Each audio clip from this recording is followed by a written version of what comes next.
I want to punctuate this a little bit with the question why isn't wrong. It's just not one that builds relationship with God if we use it often. God knows that we want to ask why. And many times, he probably wants to answer us why. But if it's not going to be in our best interest, and it's not going to build our relationship with him, and it's not going to build my faith, and it's not going to heal me where I need to be healed, or it's going to just keep bitterness going, man, he's not going to tell me that, because he's a good father. And so what I want to encourage you to do is to change the questions that you're asking him. Change the questions that you're asking God. So when we ask the question why, God doesn't need to tell us why. What he wants to tell us is what, when, how, where, all that. What he wants to do is he wants us to find out about his heart in the situation and how he's going to take care of us, how he's going to provide for us, how he's going to grow us in the things that we desire in him. So I'm going to teach you a question. Like I said, I'm going to try to help you with some practical things that will help.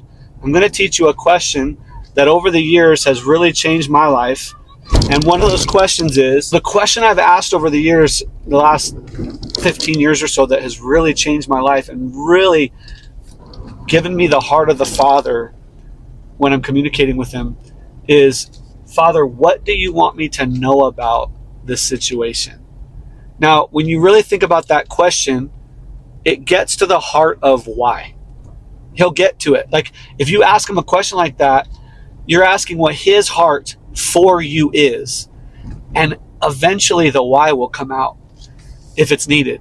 When we find out, when we ask the question why, and that question why gets answered, our mind, will, and emotions, which is our soul, our flesh, has what it needs to try to take control of the situation and for us to try to make it in our own strength. But the point of our relationship with God is that we need him. And he created us, and he knows what we need and the best we need it. When we switch it to, Father God, what do you want me to know about this situation? All of a sudden, he's able to share all kinds of things in Revelation that maybe we didn't even dream of. And so that's one of the questions. I would love to hear from you guys right now about over the years, if you've heard from the Lord, if you've learned to ask the Lord questions, what questions you ask him.